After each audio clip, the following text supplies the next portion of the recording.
Hello everyone, welcome back to my YouTube channel. I hope you all are safe and doing great. So in this video I am going to share with you all a wedding guest makeup look. এই makeup টিউটোরিয়ালটা আমি আজকে তোমাদের সাথে ডিটেইলে share করব। ছোট ছোট step আমি আজকে তোমাদের সাথে শেয়ার করব যারা তোমরা বিগিনার্স আছো তাদের জন্য এটা ভীষণই হেল্পফুল হতে চলেছে, and that too under product under 500.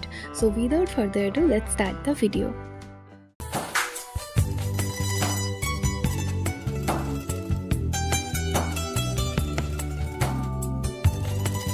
So first thing first, আমি মেকআপ করার আগে আমার স্কিনটাকে খুব ভালো করে প্রেপ করে নেব যাতে আমার মেকআপটা অনেকটাই ফ্ললেস লাগে দেখতে। সবথেকে ইম্পর্টেন্ট পার্ট হচ্ছে যেটা, মেকআপ করার আগে তোমাদের ফেসটাকে খুব ভালো করে ক্লিন করে নিতে হবে। ফার্স্টে আমি এখানে একটা ফেস ওয়াশ ইউজ করে দেন একটা ওয়েট ওয়াইপসও ইউজ করলাম। এরপর আমার স্কিনটাকে হাইড্রেট রাখার জন্য আমি এখানে একটা টোনার ইউজ করেছি।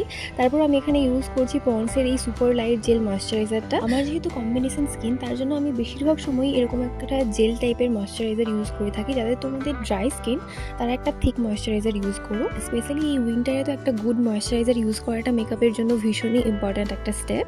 অ্যান্ড অফকোর্স তোমাদের লিপসটাকে ভুলে গেলে চলবে না, লিপসটাকেও সেমভাবেই ময়শ্চারাইজ করতে হবে। স্কিন প্রেপ করবার পরে তোমরা 5 to 10 মিনিটস ওয়েট করবে, দেন তোমরা মেকআপ স্টার্ট করো। ততক্ষণে স্কিন কেয়ার প্রোডাক্টটা তোমাদের ফেসে খুব ভালোভাবে অ্যাবজর্ব হয়ে যাবে আর একটা সুন্দর বেস প্রোভাইড করবে তোমাদের মেকআপের জন্য।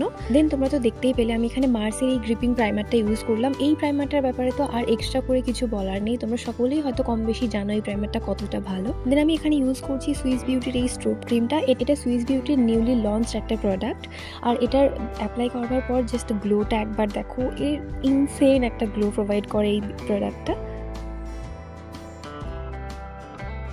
দেন আমি ফাউন্ডেশনের জন্য এখানে ইউজ করছি মার্সের এই ফুল কভারেজ ফাউন্ডেশনটা ফার্স্টে আমি ডট ডট করে পুরো ফেসে অ্যাপ্লাই করে নেব। দেন একটা ব্রাশের সাহায্যে ওটাকে খুব ভালো করে ব্লেন্ড করে নেব। তোমরা চাইলে এখানে কোনো বিউটি ব্লেন্ডারও ইউজ করতে পারো, আর তোমরা যতটা পারবে ততটা কম প্রোডাক্ট ইউজ করার চেষ্টা করো, কারণ ফেসটা অলরেডি অনেকটাই গ্লো করছে, তো এক্সট্রা প্রোডাক্টের আর কোনো প্রয়োজনই নেই। শেষে আমি এখানে একটা ড্যাম বিউটি ব্লেন্ডারের সাহায্যে আমার পুরো ফেসে একবার ড্যাব করে নিলাম। যেহেতু এটা একটা হাই কভারেজ ফাউন্ডেশন, এক্সট্রা প্রোডাক্টগুলো বিউটি ব্লেন্ডারে চলে আসলে আমার বেসটা আরও অনেকটাই ফ্ললেস লাগবে দেখতে।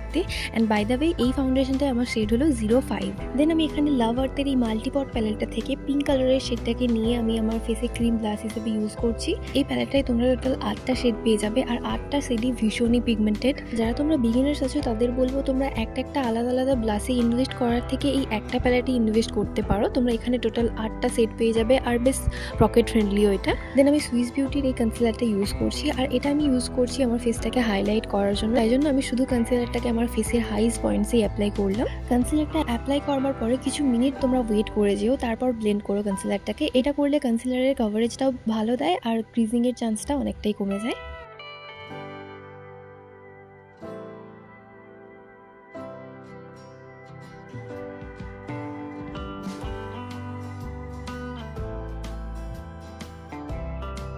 এরপর আমি এখানে একটা লুজ পাউডারের সাহায্যে আমার যেখানে কনসিলার অ্যাপ্লাই করেছিলাম বা যেখানে আমি বেশি ক্রিম প্রোডাক্টস ইউজ করেছিলাম সেখানটাকে খুব ভালো করে সেট করে নেব। অ্যান্ড মোস্ট ইম্পর্টেন্টলি, তোমরা উইন্টারে খুব একটা বেশি পাউডার প্রোডাক্ট ইউজ করতে যেও না।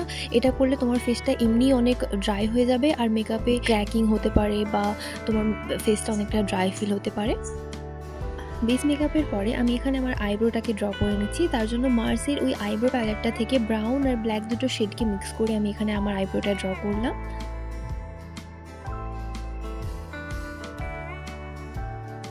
এরপর আমি আমার ফেসটাকে হালকা পাউডার ব্রনজিং করে নিচ্ছি। যেহেতু আমার কাছে কোনো পাউডার ব্রনজার ছিল না, তো তাই জন্য আমি এখানে একটা আইশ্যাডো প্যালেট থেকে এই ব্রাউন কালারের শেডটাকে নিয়ে পাউডার ব্রনজার হিসেবে ইউজ করছি। বেস মেকআপ করবার পরে তোমরা খেয়াল করবে আমাদের ফেসটা ভীষণই ফ্ল্যাট টাইপের দেখতে লাগে, তো শুধুমাত্র একটা শ্যাডো ক্রিয়েট করার জন্য এই স্টেপটা করা।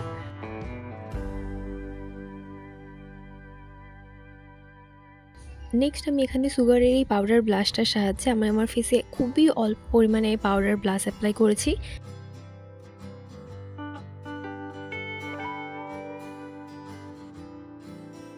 So my base makeup was done. Next আমি এখানে মার্সের এই স্টিল দ্য রিয়েল মেকআপ ফিক্সারটার সাহায্যে আমি আমার পুরো বেসটাকে খুব ভালো করে সেট করে নিয়েছি। ফিক্সারটা আমার ফেসে পুরোপুরিভাবে শুকোনোর পরে আমি এখানে মার্সের একটা হাইলাইটার ইউজ করছি। তোমরা ফিক্সার ইউজ করবার পরেই হাইলাইটার ইউজ করো, এটা করলে হাইলাইটারের পিগমেন্টেশনটা অনেক ভালো আসে। এরপর সেম আগের ওই বিউটি ব্লেন্ডারটার সাহায্যে আমি আমার পুরো ফেসে একবার ড্যাব ড্যাব করে নেব, যাতে হাইলাইটারের কোনো চাঙ্কি পার্টিকলস না আমার ফেসে থাকে আর বেশ একটা ন্যাচারাল এফেক্ট দেয়। Next for the eye makeup, আমি মার্সের এই আইশ্যাডো প্যালেটটা থেকে এই ডার্ক ব্রাউন কালারের শেডটাকে নিয়ে আমি আমার আউটার কর্নারে ওই ব্রাউন শেডটাকে অ্যাপ্লাই করেছি একটা স্মল ব্লেন্ডিং ব্রাশের সাহায্যে। দেন একটা ফ্লাফি ব্লেন্ডিং ব্রাশের সাহায্যে ওটাকে খুব ভালো করে ব্লেন্ড করে নেব।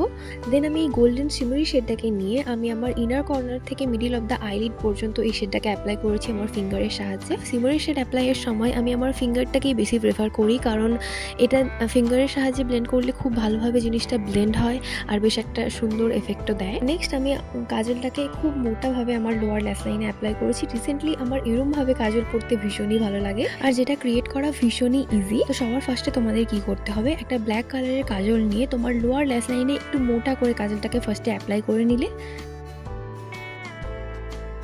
নেক্সট তোমাদের প্রয়োজন একটা আইলাইনারের, আর তোমরা চেষ্টা করো এখানে একটা ওয়াটারপ্রুফ আইলাইনারই নেওয়ার, তাহলে আই মেকআপটা আরও বেশি লং লাস্টিং হবে। আর তোমরা চেষ্টা করো এরকম একটা স্কেচ আইলাইনারই নেওয়ার। যারা তোমরা বিগিনার্স আছো তারা এটার সাহায্যে খুব সহজেই এই আই লুকটা ক্রিয়েট করতে পারবে। And lastly, don't forget to apply kajal on your lower and upper waterline. Eye মেকআপে এই ছোট ছোট স্টেপগুলো যদি তোমরা খুব ভালো করে করতে পারো তবেই আই লুকটা বেশি সুন্দর লাগে দেখতে। এরপর আমি অ্যাপ্লাই করব মাস্কারা, আর তার আগে আমি এখানে একটা আইল্যাশ কার্লারের সাহায্যে আমি আমার আইল্যাশেসগুলোকে কার্ল করে নিচ্ছি। দেন আমি এখানে ইউজ করছি মার্সের এই ডাবল ট্রাবল মাস্কারাটা। এটাই দুটো স্টেপ আছে। ফার্স্ট স্টেপ হচ্ছে লেন্থ, যেটা আমি আমার লোয়ার এবং আপার আইল্যাশেসে 2 to 3 কোটস ভালো করে অ্যাপ্লাই করে নিয়েছি। সেকেন্ড স্টেপ হচ্ছে ভলিউম, এটা অ্যাপ্লাই করবার পরে তোমাদের এরপর আর কোনো ফলস ল্যাশেস অ্যাপ্লাই করার প্রয়োজনই নেই। আর এখন তো নাইকাতে পিঙ্ক ফ্রাইডে সেল চলছে, তোমরা এই মেকআপ প্রোডাক্টসগুলো হিউজ সেলে পেয়ে যাবে। আমার খুব একটা বেশি আইল্যাশেসগুলো বড় বড় নয়, বাট স্টিল এটা গ্রেট আমার জন্য। যাদের তোমাদের আইল্যাশেসগুলো বড় তাদের তো আমি ডেফিনেটলি বলবো তোমাদের আর ফলস ল্যাশেস ইউজ করার কোনো প্রয়োজনই পড়বে না। দেন দ্য লাস্ট স্টেপ, আমি আমার আই লুকটাকে আরও একটু এনহ্যান্স করার জন্য এখানে একটা পেন্সিল ব্রাশের সাহায্যে হাইলাইটারটাকে নিয়ে আমি আমার ইনার কর্নার আর ব্রাউনটাকে হাইলাইট করে নিয়েছি। নেক্সট ফর দ্য লিপস, আমি এখানে এই দুটো প্রোডাক্ট ইউজ করছি। ফার্স্ট হচ্ছে মার্সের একটা লিপ লাইনার। লিপ লাইনারটার সাহায্যে আমি আমার লিপটাকে ড্র করে নিয়েছি। দেন আমি এখানে মার্সেরই একটা লিপস্টিক ইউজ করছি। আমি ভিডিওতে হয়তো সব প্রোডাক্টের সেট নেম মেনশন করতে পারলাম না, তোমরা আমার ডিসক্রিপশন বক্সটা একবার চেক করে নিও, সেখানে আমি সমস্ত প্রোডাক্টের লিঙ্ক সহ সেট নেম আমি সেখানে অ্যাটাচ করে দেবো। So this is my final look. I hope তোমাদের এই ভিডিওটা ভালো লেগেছে, আর যদি ভালো লেগে থাকে তাহলে তোমরা জানো তোমাদের কি করতে হবে। এই ভিডিওটাকে একটা লাইক আর আমার চ্যানেলটাকে অবশ্যই সাবস্ক্রাইব করে দিও আরও এরকম অনেক নতুন নতুন ভিডিও দেখার জন্য। আর এই লুকটা তোমাদের কেমন লাগলো সেটাও তোমরা আমায় কমেন্ট বক্সে জানাতে পারো। So that is it for today's video. See you in my another video. Till then bye, take care and I love you all.